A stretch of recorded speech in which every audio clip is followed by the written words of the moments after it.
O ponto aqui está muito orientado por essa, poderíamos chamar aqui talvez de teologia do dia a dia, né? Então, para facilitar aqui, não é essa teologia aqui que a gente está apontando como necessária, ainda que seja muito importante, né? Essa teologia mais acadêmica, mais reflexiva, crítica, obviamente que isso é fundamental, mas nem toda a gente tem acesso a isso, nem toda a gente consegue desenvolver, e nem toda a gente também tem um chamado e uma aptidão para pensar a teologia e para pensar as escrituras nessa vertente mais crítica, mais acadêmica e tal. Então, não é isso que nós estamos dizendo que as pessoas têm que ter. Se conseguir ter, ótimo, será uma mais-valia na tua vida. Se não conseguir, tem que ter aqui fundamentos básicos, né, estruturas básicas de pensamento, de reflexão, de análise crítica sobre certos assuntos, porque no campo missionário nós sempre vamos nos deparar com questões teológicas. Pessoas vão pontuar, ainda que não seja, por exemplo, influências do catolicismo, né? Vamos para outros países que são mais marcados por hinduísmo, por budismo, práticas de feitiçaria. Sempre há aqui um aparato, uma estrutura religiosa que atravessa a cultura, ou que está presente na cultura. Ainda que não hajam seguidores, como é o caso de Portugal, por exemplo, ainda que não hajam uma larga juventude hoje de seguidores do catolicismo, muitos deles resguardam certas ideias, princípios que ouviram dos avós, dos pais, que, como tu disseste, né, mais idosos, eram mais católicos. E eu mesmo já me deparei muitas vezes falando com jovens aqui. Eu não acredito em Deus, não sigo nada, não vou na igreja, mas me explica isso. E aí vem uma pergunta sobre Deus. Tá, mas tu não acredita, por que estás preocupado com isso? Por exemplo, eu não acredito em, sei lá, fantasma. Eu não estou preocupado eu não vou perguntar para ninguém, mas como é que é uma força espiritual como fantasmagórica? Como é que funciona o fantasma? Eu não vou perguntar isso, porque, pronto, não existe, não acredito, tá vendo? Então, mas isso é relevante, isso é interessante, porque isso é teologia. Né? Tem aqui uma preocupação sobre Deus, ainda que não organizada, por parte do questionador, né? Ainda que não organizada, não muito clara na vida dele, e ele muitas vezes diz que não acredita, e isso é muito comum, né? E eu diria que não é só em Portugal, país aqui na Europa onde já estive, eu vi muito disso. Pessoas, não, sou ateísta, sou agnóstico, mas e Deus? E como é que é isso? E como é que é a criação? Como é que essa...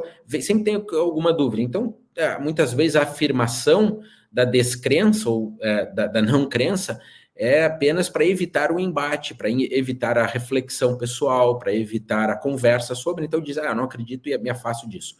Mas aí, numa abertura, nessa conversa, nessa proximidade, começa a aparecer. Como é que eu vou responder? Eu tenho que responder da maneira correta. E tem um ponto aqui fundamental. Eu não tenho que falar sobre Deus a partir daquilo que eu acho que é Deus, ou que eu acho que Deus quer.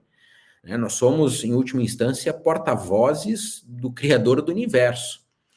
Então, nós temos que representá-lo e falar aquilo que ele quer que nós falemos. Nós temos que ensinar aquilo que ele quer que seja ensinado.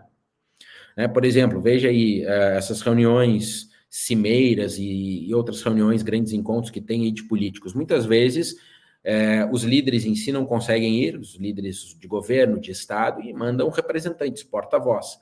O porta-voz não vai numa reunião, numa cimeira, um acordo, ou seja o que for, e dá uma definição pela vontade dele, né? Ou decide algo segundo o que ele acha.